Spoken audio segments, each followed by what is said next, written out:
Students, in this video we will discuss theorem number 1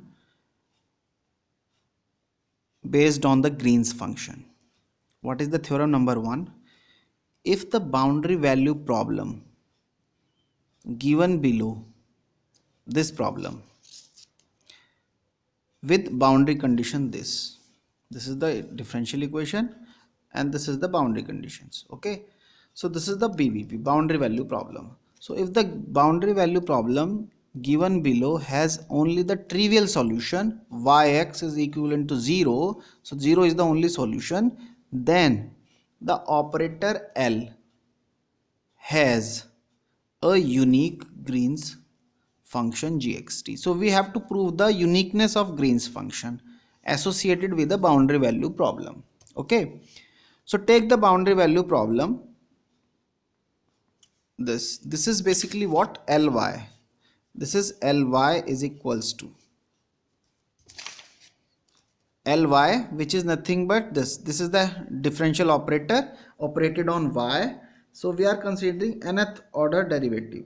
Okay, so p naught x dny by dxn plus p1 x dn minus 1 y dxn minus 1 and so on, and then pn minus 1 x dy by dx plus pnx is equal to 0. So this is the differential equation. L is the operator with boundary conditions vky, which is nothing but pky plus qky is equal to 0. Pk means conditions at the point A, because here what is A? A is the domain of the definition. Boundary value problem associated with point A, because interval is here. Interval where the values are defined as A to B. So this is A. At the point A, Pk, so alpha k ya plus alpha k1 y1a and so on, alpha k n minus 1 y n minus 1a, where alpha 1, alpha k, alpha n minus 1, these are constants. Okay, and these are the ya, first order derivative of y at A, n minus 1th derivative at point A.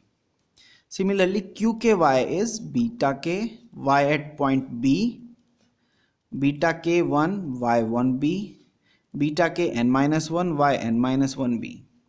Again beta k1, beta k n minus 1, all these are constants, and y, these are the derivatives, different order derivatives of y at point B. B is what? The right hand point, and A is the left hand point of the domain of the problem. Okay, so now what we have to prove, our aim is to prove the uniqueness of Z. Okay, in this if you will see, suppose this differential equation is basically n order derivatives. Okay, so when you solve this with the help of differential equation, then generally you will have an auxiliary equation of order n, and when you find out the root of that, you will have at the most n roots of the auxiliary equation. So we can say that we have y1, y2, yn. These are the linearly independent solution of this problem. Okay, so you have already aware about the how to find out these roots, because whenever you are having a differential equation, generally we have, for example, suppose we are having, say, y2 is equals, we are taking a very simple problem. So what will be the auxiliary equation? Auxiliary equation will be m square is equal to 0. So you just take m minus 1 or y is equals to, this is the second order derivative, d2y by dx2. Okay, this minus y is equals to 0, this. So what will be the auxiliary, or in terms of derivative, so d2y minus y is equals to 0. So what will be the auxiliary equation? Then auxiliary equation will be m square minus 1 will be 0. So m1 will be 1 and minus 1. So what will be the solution? Solution is y1 is equals to basically e raised to the power x, y2 is e raised to the power minus x. Okay, these are the independent solutions based on this. Similarly here, we have associated auxiliary equation, and then based on this we are having y1, y2, yn. These are the linearly independent. Just like these are the linearly independent. They are independent to each other. So these are linearly independent solutions of the equation number 1. Okay, then gxt is given by the Green's function. The Green's function will be given by a1 y1x, a2 y2x, an ynx, where x varies from a to t, and b1 yx plus b2 y2x, bn ynx, where x varies from t to b. And we have already discussed about this in our previous video. Okay, this is the function of x only, this is the function of x only, and this is defined in the range a to t, and this is defined in the range t to b. And now this Green's function will satisfy the 4 properties. What is the property? First property is that g is basically g satisfies the given differential equation, and based on that we are having this form. So first condition is over. Now the second condition is that gxt del g by del x del 2g by del x2 del n minus 2g del xn minus 2.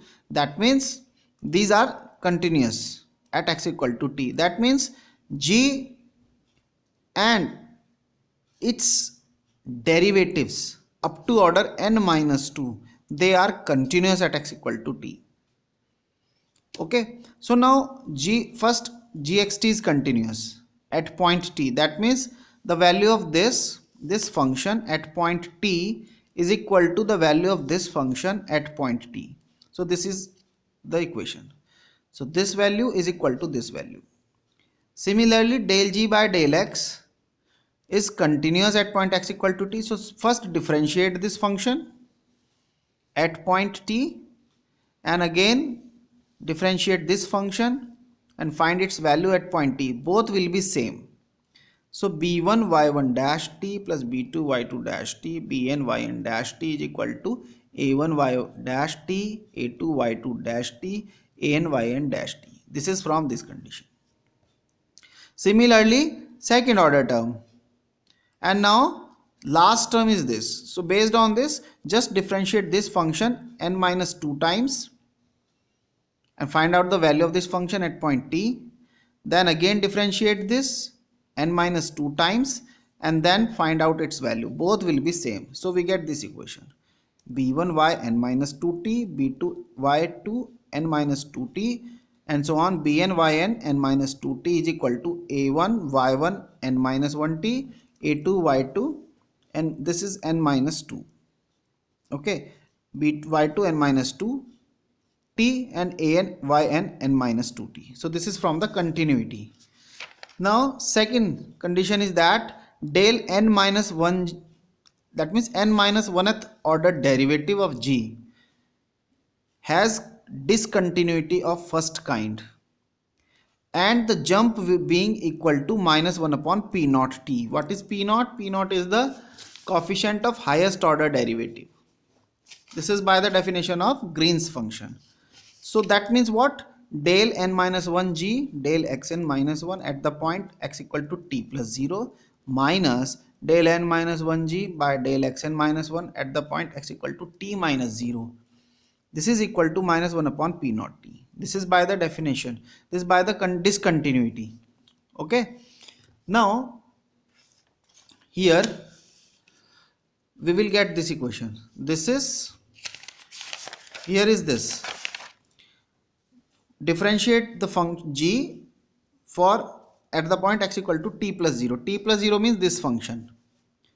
So differentiate this n minus 1 times. So we get this minus, here we have differentiate g, derivative of g, n minus 1 times, and at x equal to t minus 0, that means this function. So differentiate this n minus 1 times and find out the value at point t.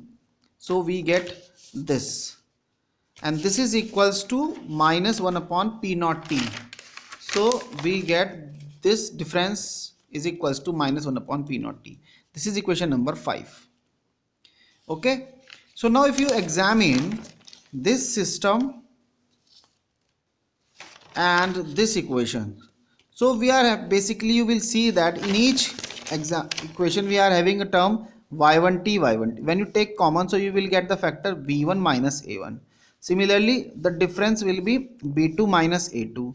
Similarly, bn minus an, and similarly in the other equation up to here. So considering this fact, suppose we are letting ck is equal to bk minus ak, where k is 1 to n, then equation number 4 and 5 implies this. So here we are having b1 minus a1, which is nothing but c1 y1t, plus b2 minus a2, that means c2 y2t, and so on. So we get this equation. Similarly, this equation from this.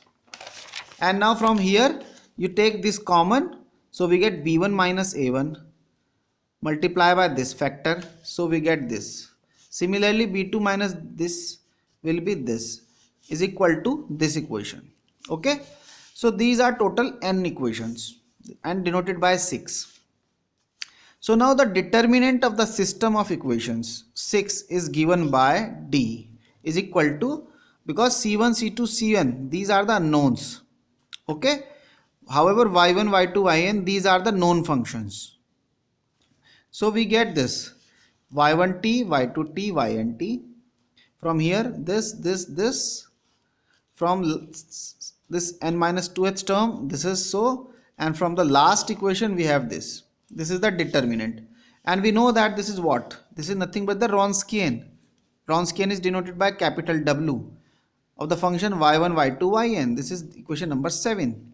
Okay, where w y1 y2 yn is nothing but the Wronskian of the functions y1 y2 yn.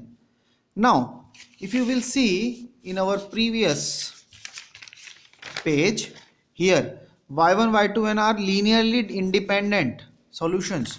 Hence we will have, if they are linearly independent, then the d, that means this Wronskian should be non-zero. This is the property of Wronskian. If the functions are linearly independent, then generally the Wronskian will be non-zero quantity.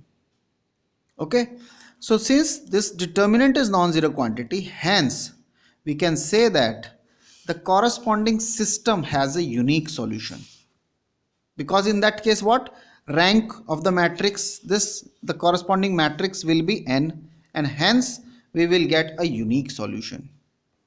So system equation 6, that means this has a unique solution for ck, where k is 1 to n. So we are having a unique solution for ck. Ck means c1 c2 cn. Now aim is to find ak bk with the help of ck, because we have this relation. So if ck is known to you, then you can find, aim is to find out bk and ak. Okay, for this we use the property that gxt satisfy boundary conditions. Gxt will satisfy the boundary condition vkg is equals to 0, where k is 1 to n. This is the boundary condition. What is vkg? Vkg is generally pkg plus qkg is equal to 0 for all k is equal to 1 to n. Okay, so now put this g here. So ultimately when you put it here, g, but g is, if you will see here, what is g? G is in terms of y1 y2 yn. Hence when you substitute this g herein, then herein, so ultimately we get pa1 pk y1 plus and so on, plus an pk yn, plus from this we get b1 qk y1 bn qn yn is equals to 0. Okay, we will get this. Now again, since as we have ck is equal to bk minus ak, so from here you can find out ak, because up to this stage ck is known to you, only unknowns are bk and ak. So from here you are finding ak will be bk minus ck. Now substitute this value in this equation. So what we will get, what is a1 according to this, b1 minus c1. So b1 minus c1 into this plus and so on. An will be bn minus cn pk yn plus this b1 qk y1 plus bn qk yn is equal to 0. Okay, when you taking this b1 here common, so we get b1 is pkyn plus qky1 plus take b2 common, so for b2 we get pky2 plus qky2 and so on. Then take bn common, so bn pkyn plus qkyn is equals to, now take this c1 pky1 in the right hand side, so c1 pky1, this take this factor in the right hand side, so cn pkyn. Okay, now what is this according to this, since pkg plus qkg is vkg, so obviously p1 pky1 qky1 is nothing but vky1, so b1 vky1 plus from here this is vky2, this will be nothing but vkyn is equal to c1 pky1 cn pkyn, where k is 1 to n. This is equation number 10. Now as boundary conditions v1 v2 vn are assumed as linear independent, generally the given boundary conditions are linearly independent, तो boundary condition एक दूसरे से independent रहती हैं generally. So boundary conditions v1 v2 vn are linear, assumed as linearly independent, and hence if linearly independent, because this represent, this is nothing but here k is 1 to n, so these are nothing but system of equations. इसको जब आप open करेंगे k की जगह 1 रखेंगे, so we get one equation, put k is equal to 2 second equation, put n k is equal to n nth equation, so ultimately we have n number of equations.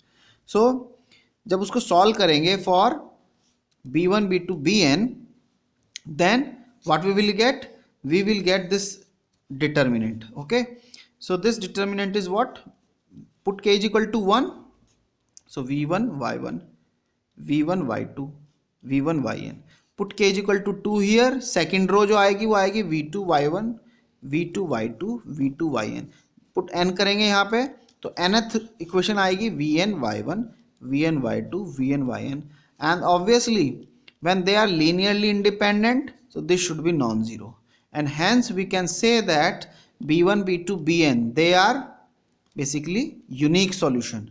So इसका भी solution unique आएगा. Okay, so b1 b2 are unique solution, so b1 b2 bn are unique, c1 c2 cn are unique, c1 c2 cn are unique. Here we have already proved these are unique solutions, ck c1 c2 cn are unique. Okay, here we have proved that b1 b2 bn are also unique. तो जब आपका यहाँ पर bk भी unique है ck भी unique है तो अल्टीमेटली ak भी यूनिक होगा, and hence a1 a2 n are also unique. और जब b भी यूनिक है a भी यूनिक है, so ultimately when you substitute all these a1 a2 an here, so this will be a unique, this will be a unique function, so ultimately gxt is unique. Okay, so ultimately gxt is unique, gxt is unique function, gxt is unique function. Okay, so this is the proof of this theorem, uniqueness. Now we have next theorem, theorem number 2. So this is the theorem number 2. Theorem number 2, what is the statement? Statement says that prove that if boundary value problem is self-adjoint, then Green's function is symmetric. That means gxt is equal to gtx.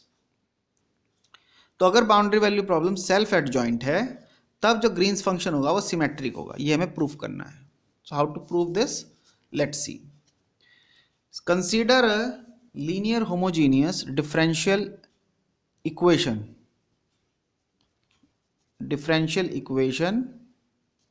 of order 2 denoted by Lyx plus Qx is equal to 0, where x varies from a to b, where L is the self-adjoint differential operator. This is already given to you. So L is d by dx p dx d by dx plus q. That means p d2 by dx2 plus dp by dx d by dx plus q. This is already given to you. So this differential equation where L is this operator together with the homogeneous boundary conditions alpha 1 y at a plus beta 1 y at a is equal to 0, alpha 2 y at b plus beta 2 y dash at b is equal to 0. तो interval है आपका ए to be, तो दोनों and पे problem में आपको condition दे दी गई हैं. These are the boundary conditions. Okay, so this is third. So where alpha 1 और बीटा 1 दोनों जीरो नहीं हो सकते. अगर दोनों जीरो हो जाएंगे तो फिर zero is equal to zero हो जाएगा. So hence at least one of the alpha 1 and beta 1 are non zero. Similarly at least alpha 2 and beta 2 में से कोई एक नॉन जीरो होना चाहिए. At least one of the alpha 2 beta 2 are non zero. Okay, so when you solve this, तो अब सबसे पहले हमें क्या है, हमें प्रूफ करना है ग्रीन्स फंक्शन. तो इसका मतलब हमें ग्रीन्स फंक्शन बनाना होगा. ग्रीन्स फंक्शन कहाँ से आता है, ये आप देख सकते हैं. Here is L y x plus five x is equal to zero. तो जब इसका ग्रीन्स फंक्शन निकालेंगे, so we will not consider this part, we will consider only L y is equals to zero, और फिर उसका Green's function निकाल देंगे. Okay, so then by the definition a function gxt is called a Green's function for the equation ly is equal to 0. तो आप देख सकते हो here is this is the equation. However here we have this equation. What is the difference? Here this is not considered, this part is not considered. ly is equal to 0, तो इसके लिए Green's function exist करता है. ध्यान रहे, ये बात ध्यान रखने की है कि जब भी ग्रीन्स फंक्शन बनाएंगे हम, तो वो जो ये फंक्शन है इसको नहीं कंसीडर करेंगे, होमोजीनियस पार्ट कंसीडर करेंगे, जैसे आप डिफरेंशियल इक्वेशन में करते हो. First you generally consider the it's general solution by considering the homogeneous part, and then particular integral is evaluated to get the particular solution. Similarly here Green's function is basically the general solution. Okay, so we are considering the homogeneous part of this, and then based on this we will compute the gxt, which is basically the general solution, you can assume. Okay, so this is the gxt is nothing but say g1 xt here if x is in between a to t, and g2 xt if x is in between t and b. In general here we have only function of x only. Generally तो यहाँ function of x ही आएगा by the definition, but anyhow we have considered g1 xt. हमने t को भी consider किया हुआ है, no problem. Ultimately यहाँ जो आएगा वैसे तो वो आएगा g1 a function of x only. Okay, okay. So where g1 and g2 are such that now this Green's function will satisfy certain properties. First property क्या होती है? First property is that कि ये जो g है this will satisfy this equation, इसको satisfy जरूर करेगा. Hence अगर ये इसको satisfy करेगा, so obviously when you substitute it they will also satisfy this, because g1 and g2 they are the solutions of lg is equal to 0. ठीक, तो ये भी इसके सॉल्यूशन है, तो ये भी इसको सेटिस्फाई जरूर करेंगे. So g1 and g2 satisfy equation lg is equal to 0 in their respective intervals. That means lg1 is 0, this g1 is defined in this range, hence lg1 is also 0 in this range. Similarly g2 is defined in this range, so lg2 is 0 when x is in between t to b. This is fifth. Okay, second condition, g1 satisfies the boundary condition at x is equal to a, because g1 is this boundary. So g1 is satisfies the boundary condition at x equal to a, while g2 satisfies the boundary condition at x equal to b, given in third here. So they will satisfy the boundary conditions here. So g1 will satisfy this equation, and g2 will satisfy the second equation. Fine. Third, gxt is continuous at x equal to t. So at this point both will be same. So g1 tt is equal to g2 tt, x is equal to t. This is the continuity, sixth condition. Fourth, the derivative of gxt has, this is basically the n up to n minus twoth derivative तक continuous होंगे। तो क्योंकि ये second order derivative है, second order differential equation है, so n minus two will be zero. इसका मतलब केवल जी एक्स टी कंटिन्यूस होगा, ठीक है ना। नेक्स्ट था इसका derivative, the derivative of g x t, n minus one th derivative, n minus 1th means n is 2, so n minus 1 will be 1. That means first order derivative has a discontinuity of order minus 1 upon pt, because the highest order coefficient of this will be p. So minus 1 upon pt at x equal to t. That means this condition holds. Del g by del x at x equal to t plus 0 minus del g by del x at x equal to t minus 0 is minus 1 upon pt. What is this? T plus 0. T plus 0 means this branch. This branch. So just differentiate this function g2. So del g2 by del x at x equal to t minus 0 means this branch. So g1. And hence this. Del g1 by del x at x equal to t will be minus 1 upon pt. This is equation number 7. Okay. Now use above definition to construct gxt. ठीक. Now since you will see here this differential equation, when you solve this, so we get दो solution आएंगे हमारे पास, second order की equation है, so दो solution मिलेंगे हमें. One solution is denoted by say u, another solution is denoted by say v. Okay, so here suppose y is equal to ux is a non-trivial solution of the associated equation ly is equal to 0, which satisfies the boundary condition at x equal to a. Similarly, y is equal to vx is another non-trivial solution of ly is equal to 0, which satisfies the boundary condition at x equal to b. And hence we can say that u and v are linearly independent to each other, because both are evaluated for the two different boundary points. One is x equal to b, another is x equal to a. तो इस पर जो solution है वो y is equal to ux है, और second boundary पर जो सॉल्यूशन है वो y is equal to vx है. Okay fine. Now y is equal to ux should satisfy the condition 1 at x equal to a. That means lg1 is 0, because this is defined at x equal to a. So x equal to a means what? This point. Hence this will satisfy this. lg1 is equal to 0. lg1 को satisfy करेगा. So y is equal to ux should satisfy the condition number 1 at x equal to this. That means lg1 equal to 0. Similarly, y is equal to vx should satisfy the condition number 1 at x equal to b. That is lg2 is equal to 0. Second वाले को satisfy करेगा. Okay, तो क्योंकि ये y1 इसको satisfy करेगा, तो हम ये कह सकते हैं कि g1 जो है वो इस सॉल्यूशन का कुछ कांस्टेंट मल्टीप्लिकेशन होगा, क्योंकि ये इसको सेटिस्फाई करेगा. सो जनरल सॉल्यूशन आप देखते हैं ना, जब हम लिखते हैं for example here what will be the solution, generally हम लिखते हैं y is equal to c1 e raise to the power x. What is this? This is nothing but this type. Okay, then we will add c2 e raise to the power minus x. What is this? This is of basically this c2 vx. Here this is ux is basically what? e raised to the power x. What is this v? v is nothing but e raised to the power minus x. Okay, so this g1 is c1 ux, g2 is c2 vx. Okay, where c1 and c2 are constants, hence gxt can be written as here this gxt, g1 xt is what? g1 xt is c1 ux, where a is x is in between a to t, and this is g2 is c2 vx, where x is t to b. This is equation number 8.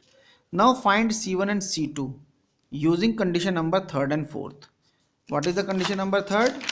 Condition number 3rd is this: gxt is continuous at x equal to t. That means g1 at tt is equal to g2 at tt.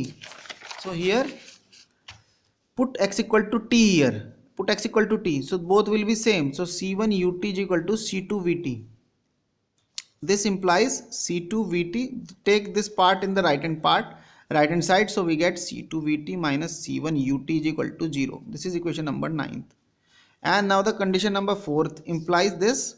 What is 4th? 4th is this: Fourth is basically this equation. This equation. So just take del g2 del x. What is g2? G2 is this. Take the partial derivative of this. So c2 v dash t minus, take the partial derivative of this at x equal to t, c1 u dash t is equal to minus 1 upon pt. Okay. So here this is 10th. So now here we have 9th equation. Here we have 10th equation. Okay. Here is c2 c1 c2 c1.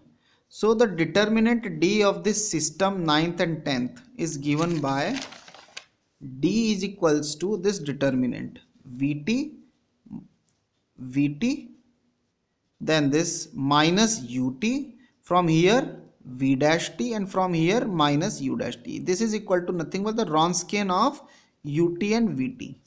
This is the Wronskian of ut vt. So since u and v are linearly independent, generally just like this, these two are linearly independent solutions, hence u and v are linearly independent, hence Wronskian will be non-zero, and hence we can say that d is non-zero. So since d is non-zero, so ultimately c1 and c2 are unique solutions. C1 c2 are the unique solutions. Okay, so since c1 is unique solution, so this implies equation 9 and 10 possess a unique solution. So now solve equation number 9 and 10 using Cramer rule. Cramer rule का इस्तेमाल करेंगे. So what is ninth? If you will see this C2 divided by the determinant. What is the determinant? Determinant is the first column 0. This is here, and then coefficient of C1. Here is minus ut. Here is minus u dash t. So minus u dash is equals to C1. Then by the determinant. What is this? So here first column is this vt v dash t, and then 0 minus pt. This is equal to 1 upon determinant of this v minus u, v dash minus u dash t, v dash minus u dash, according to the Cramer rule. Okay, so what is, when you simplify this, so we get c2 upon minus u by pt is equal to, simplify this, so c1 upon minus v by pt is equals to, now this is 1 upon uv dash minus vu dash. This is equation number 12. Okay, now as u and v are the solutions of Ly is equal to 0, homogeneous equation के solution होते हैं ये, just like here homogeneous. अगर यहाँ पर कुछ function है, मान लिया x square, तो जनरली हम ऑक्सिलरी इक्वेशन कहाँ से लाते हैं? Auxiliary equation will be based on this homogeneous part. Okay, similarly here, so if u and v are the solutions of Ly is equal to 0, तो होमोजीनियस यानी हमने इस वाले पार्ट को कंसिडर नहीं करते कभी भी, आपको याद होगा, इसको कंसिडर नहीं करते हैं, तब हम ऑक्सिलरी इक्वेशन निकालते हैं. ओके, तो ये वहीं से आया है this. So if u and v are solutions of Ly is equal to 0, that means what is L? L is p d2y by dx2 plus p. What is L? L is the self-adjoint equation. This. What is L? L is this equation. This. So here, so p d2y by dx2 plus dp by dx dy by dx plus qy is equal to 0 given by 2. In simple form, we can write down p y double dash plus p dash y dash plus qy is equal to 0. This can be further written as p y dash in bracket and then derivative qy is equal to 0. So u and v satisfy 13. तो इसको जरूर satisfy करेंगे क्योंकि इसी के तो solutions हैं ये. सो ऑब्वियसली ये u और v इसको भी सेटिस्फाई करेंगे. सो p u dash dash plus q u is equal to 0, equation number 14, and v also satisfy this, so p v dash dash plus q v is equal to 0. Okay, अब हम क्या कर सकते हैं? Now multiply this equation 14 by v minus multiply equation number 15 by u. So इस equation को हम v से मल्टीप्लाई कर रहे हैं और इसको u से, और फिर इनका difference. So we will get here v of this term plus v qu minus u of this minus u of this term, so they will be cancel out. this is equals to 0. Hence from here what we will get, अब अगर मैं इसको इधर right side ले जाऊं, इसको भी right hand side ले जाऊं, so this will be positive, this will be negative right hand side जाने पे. So u p v dash minus this term, this is also 0. इसको मैं लिख सकता हूं p u v dash, take p dash common. तो after taking p dash common, so we can write down this as p u v dash minus v u dash, and then in this closed square bracket again dash, so this is equal to 0. पूरे में से dash common लिया बाहर और जो अंदर बचा उसमें p कॉमन ले लिया. ठीक, this is equal to 0. now integrating, so we get this term is equal to constant a. so what we will get, this is equal to a by p, but p is a function of t only. ठीक, so this is known as the Abel's formula. now replace this value in equation number 12 here. यहाँ put करेंगे हम. so what we will get, c2 upon minus u by pt is equal to c1 upon minus v by pt is equals to here, this is a upon pt. so what is c2, c1 will be from here, c1 will be pt से pt cancel minus vt by a. from here pt से pt cancel, c2 is minus ut by a. put these values in equation number 8. 8 में put कर देते हैं. what was the equation number 8? 8 is this. so c1 और c2 की value यहाँ पे put कर देंगे. so we get g. what is g? gxt will be minus 1 upon a ux vt, where x is in between a and t, and minus 1 upon a ut vx, where this is. now if you replace x by t, now replacing x with t, we get g tx is equal to minus 1 upon a ut vx. x की जगह t और t की जगह x हो जाएगा. so here also a to t and x, okay, and this. so what is this? minus 1 upon a ux vt, where t varies from x to b, and this is nothing but as it is same, so this is gxt. okay, so gtx is equal to gxt, so gxt is symmetric. यही proof करना था. okay, now in the next video we will discuss the theorem number 3. okay.